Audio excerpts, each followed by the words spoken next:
Hola, ¿qué tal? Muy buenos días, hermanos. Tengan todos ustedes ya en esta hermosa mañana de jueves 18 de mayo. Y bueno, en el parte de acá atrás estoy en el mar de Galilea. Aquí en el mar de Galilea sucedieron cosas increíbles, inmensas, incluso a los alrededores, en Capernaum, en Bethsaida, en varias partes de aquí, en Tiberias, sucedieron cosas muy importantes con los gadarenos del otro lado del mar. Aquí es donde se sitúa la famosa tormenta, donde Pedro intenta caminar en el agua. Y bueno, en el marco de todo esto, en el mar de Galilea, es donde voy a leer el día de hoy el segundo libro de Samuel. Y tú también, por favor, abre tu Biblia y lee ahí junto con nosotros. Segundo libro de Samuel, capítulo 19, del versículo 9 al 15. Es muy importante que tú también abras tu Biblia. Y bueno, la palabra de Dios dice así: y en todas las tribus de Israel la gente discutía y decía: el rey David nos libró del dominio de nuestros enemigos, los filisteos. Y sin embargo, por causa de Absalón, ha tenido que huir del país. Y el rey Absalón, a quien nosotros habíamos consagrado como nuestro rey, ha muerto en la batalla. ¿Qué esperamos, pues, que no hacemos volver al rey David? Este comentario de todo Israel llegó hasta la casa del rey David. Entonces él mandó recado a los sacerdotes Sadoc y Abiatar, diciéndoles: hablen ustedes con los ancianos de Judá y pregúntenles por qué se retrasan en hacer que yo regrese a mi palacio. Díganles que no hay razón para que ellos sean los últimos en hacerme volver, puesto que son mis hermanos de tribu. Ordenó además que se dijera a Amasa: tú eres de mi misma sangre, así que de ahora en adelante tú serás el general de mi ejército en lugar de Joab. Y si no te lo cumplo, que el Señor me castigue duramente. Así convenció a los hombres de Judá, y todos ellos, como un solo hombre, mandaron a decir al rey que volviera con todos sus oficiales. Entonces el rey emprendió el regreso y llegó al río Jordán. Los de Judá, por su parte, fueron a Gilgal para recibirlo y ayudarlo a cruzar el Jordán. Déjame te pongo en el contexto histórico. Recordarás que el rey Absalón llega y toma el reino. David sale, Absalón muere, David vuelve a regresar. Entonces estamos en este meollo del asunto donde ya Absalón ya murió, ya el rey David tiene que regresar, pero por alguna extraña razón el pueblo que vive como en la capital, por así decirlo, no ha hecho regresar a David. Y esto me hace pensar en dos cosas en el corazón de David. La primera, uno es misericordia. Misericordia, ¿por qué? David viene de haber vencido muchísimos ejércitos. David viene de haber vencido, por así decirlo, a Absalón.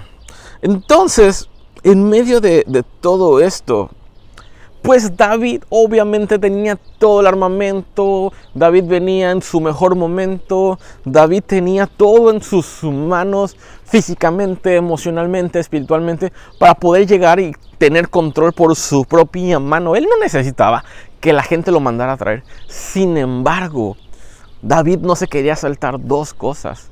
Número uno, obviamente la voluntad de Dios. El corazón de David no quería saltarse la voluntad de Dios, porque si no se lo habían permitido llegar todavía de nuevo a las ciudades, porque Dios así no lo quería y él no lo iba a hacer con sus propias manos. Entonces, de alguna manera, el hecho de que los ciudadanos de esa ciudad todavía no dejaran entrar a David significaba que Dios todavía no quería que entrara. Entonces, ¿qué es lo que pasa aquí? Lo que pasa aquí es que, lejos de tomar David con sus propias manos lo que él sabía que tenía que hacer o que quería hacer, espera que Dios se mueva. Y esta es la primera pregunta que yo te hago el día de hoy: es, ¿tú a veces quieres tomar el control con tus propias manos de la situación y desgastarte? ¿O dejas que Dios lo haga? ¿Tú eres quien abre las puertas y las tumbas si es necesario? ¿O esperas que Dios se mueva? Entonces, hermanos, no forcemos cosas, porque probablemente Dios así no lo ha querido. ¿Y cómo vamos a saber si tenemos que hacerlo o no tenemos que hacerlo? David aprendió a confiar en Dios. David aprendió que Dios era quien lo movía. David aprendió que él tenía que escuchar la voz de Dios para tomar cualquier decisión. Y el día de hoy tú y yo necesitamos escuchar la voz de Dios para aprender a tomar cualquier decisión. Y que no sean nuestras fuerzas y que no sean nuestros proyectos, sino que sean las fuerzas de Dios y los proyectos de Dios. Y bueno, claro que hay misericordia porque también el pueblo tiene miedo. Imagínate, dice la palabra que ellos hicieron a Absalón rey. ¿Qué es lo que se esperaría en aquellos tiempos de la alta traición? Si tú vas a la historia, las personas que traicionaban eran decapitadas, eran asesinadas, eran fusiladas.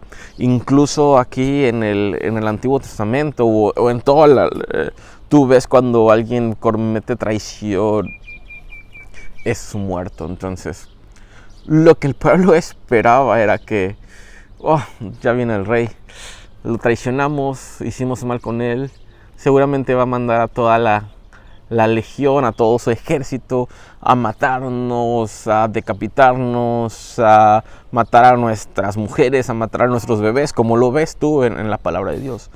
Sin embargo, David menciona estas palabras en el versículo 12, dice: díganles que no hay razón para que ellos sean los últimos en hacerme volver, puesto que son mis hermanos de tribu.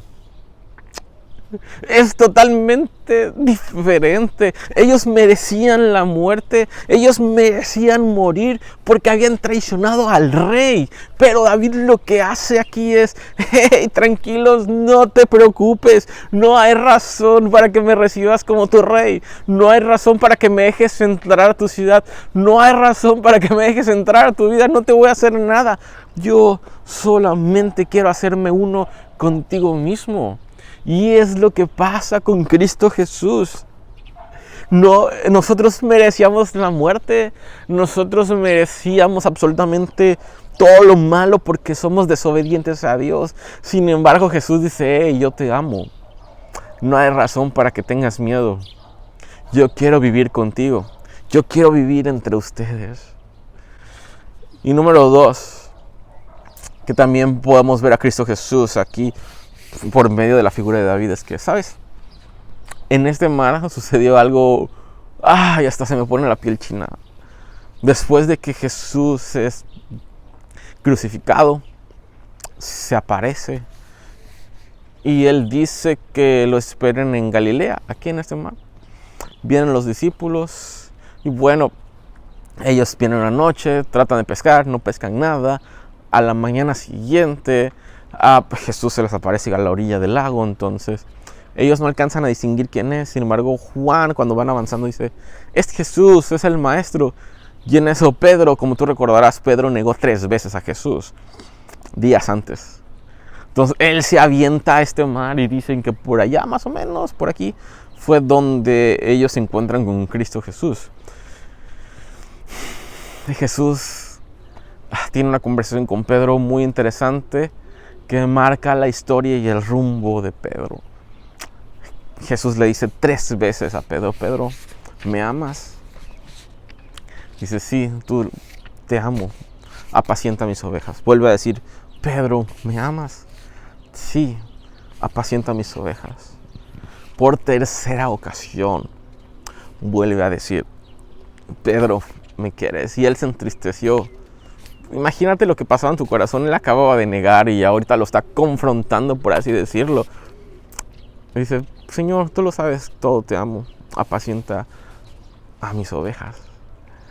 Fue un momento de misericordia. Fue un momento donde reintegra Jesús a Pedro, lo reivindica, lo perdona, le vuelve a dar un propósito, lo vuelve a alentar. Y algo que se me hace curioso es por qué le pregunta 3 veces Jesús a Pedro que si lo ama. Porque 3 veces lo negó. Y eso me quiere decir es que las veces que nosotros caigamos, Jehová nos levantará, como dice Proverbios. Y aquí lo encontramos en esta historia. Versículo 13 dice: ordenó además que se dijera a Amasá: tú eres de mi misma sangre, así que ahora en adelante tú serás el general de mi ejército en lugar de Joab. Y si no te lo cumplo, que el Señor me castigue duramente. Tienes que recordar quién era Amasá. Capítulos anteriores, Absalón había puesto a Amasá como el jefe de su ejército. Muere Absalón. Lo más normal era de que si el rey moría, el jefe del ejército tenía que morir.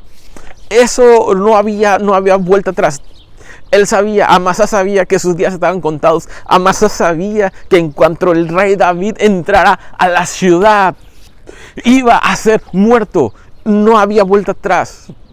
Él sabía perfectamente lo que le esperaba, pero David, incluso antes de que entre a la ciudad, manda a decirle a Amasá estas palabras. Le dice: tú eres de mi misma sangre. Así que no adelante, no, ni siquiera le dice que va a ser uno más. Le dice que él va a ser jefe de su ejército. Esto es el evangelio. Personas como tú y yo, que sabíamos que estábamos muertos por nuestras acciones, por lo que habíamos hecho, que merecíamos la muerte. Cristo nos perdona. Cristo nos reivindica.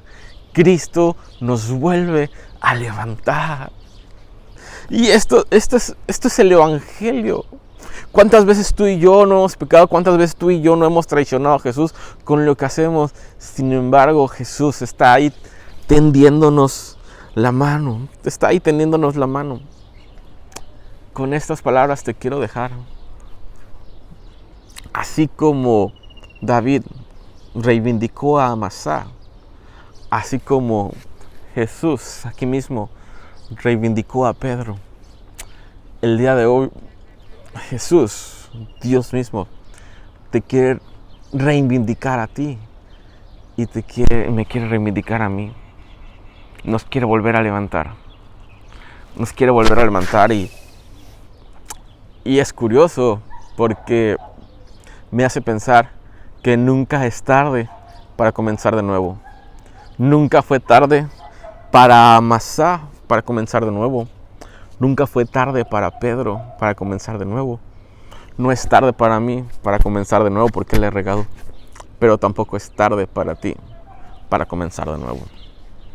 Que tengas un excelente día y que Dios sea contigo, sea en ti y sea a través de ti en este hermoso día, en tu trabajo, en tu familia. Que Cristo Jesús pueda ser visto en lo que hablamos, en lo que decimos, incluso en lo que callamos.